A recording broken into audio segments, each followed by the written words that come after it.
to Slow American English, the podcast for learners of American English.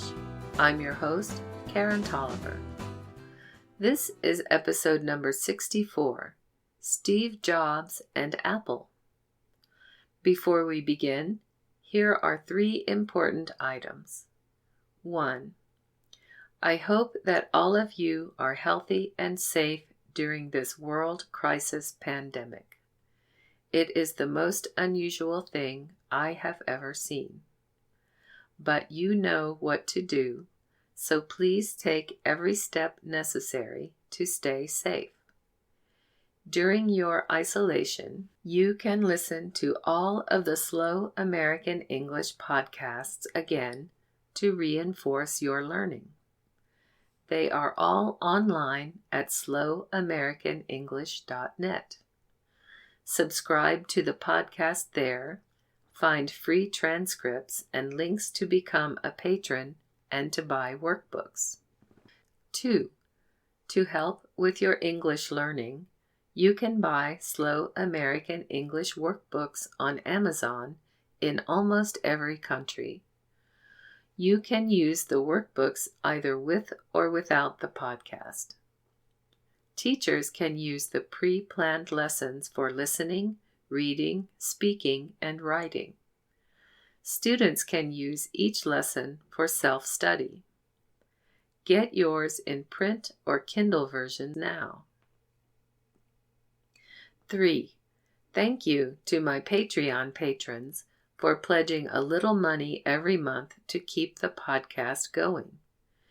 Your contributions help pay for web hosting and other expenses.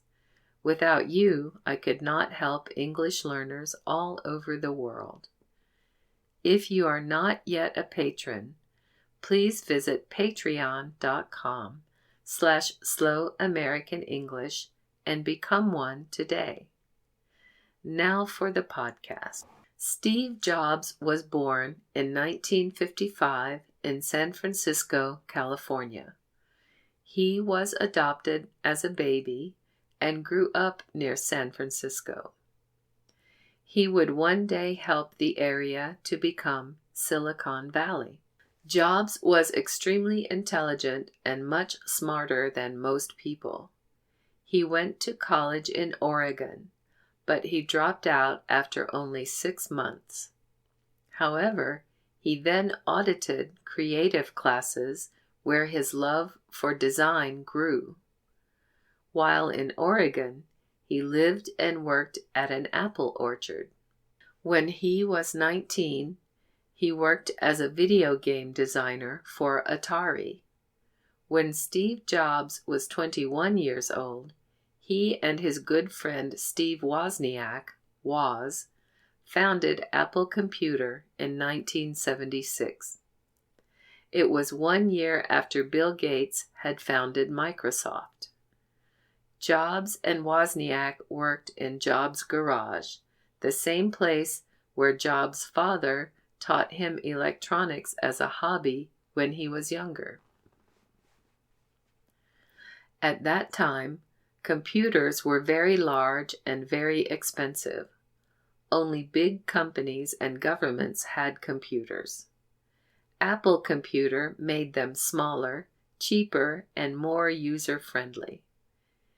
Anyone now could buy one. Apple's first product was the Apple I, and the electronics were designed by Woz. Jobs was responsible for marketing. The computer was sold as a kit that people had to put together. Apple introduced the Apple II computer in 1977. It was ready to use and was the first highly successful individual computer. The Apple II started a boom in personal computer sales. It also opened the market for software companies to sell directly to consumers.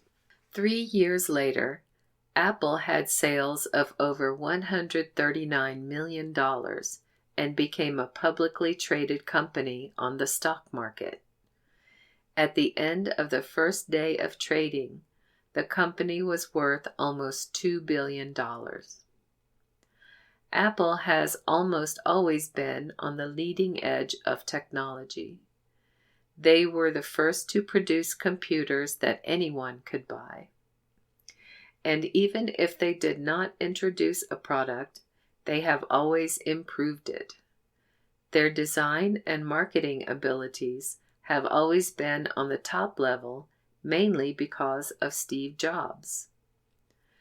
Jobs was forced to leave Apple in 1985 because executives thought he was hurting the company.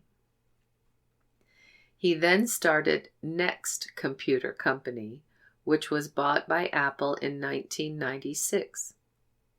In 1986, Steve Jobs bought an animation company from George Lucas that would become Pixar. Pixar produced the first entirely computer-animated movie, Toy Story, in 1995. Jobs came back to Apple in 1997. The company had not been doing well, but he led the company to great success once again. Among the revolutionary Apple products produced were the iMac desktop, MacBook Air laptop, iPod, iPhone, and iPad. In 2008, Apple became the second largest music seller in the U.S. because of iTunes. It was normal that other companies scrambled to produce comparable products every time Apple introduced something new. Steve Jobs died in 2011 after fighting cancer for almost 10 years. He was only 56 years old. He is considered one of the geniuses of electronics, marketing, design, and business. If you want to know more about him, I recommend the book Steve Jobs by Walter Isaacson, published a few months after Jobs died. Language note: Apple started as what we call a garage business in American English. Garage businesses are small startups, and the term implies the products are the owner's inventions. We can also say selling out of your garage. For example, Jobs started selling computers out of his garage.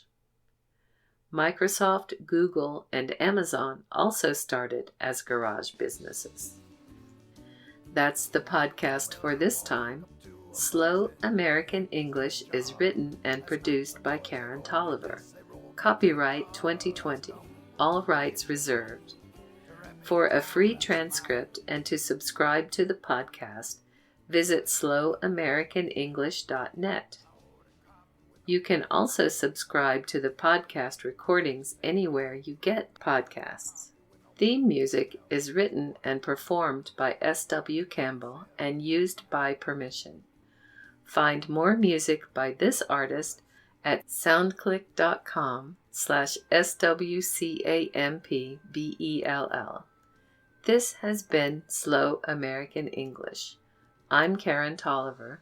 Thank you for listening.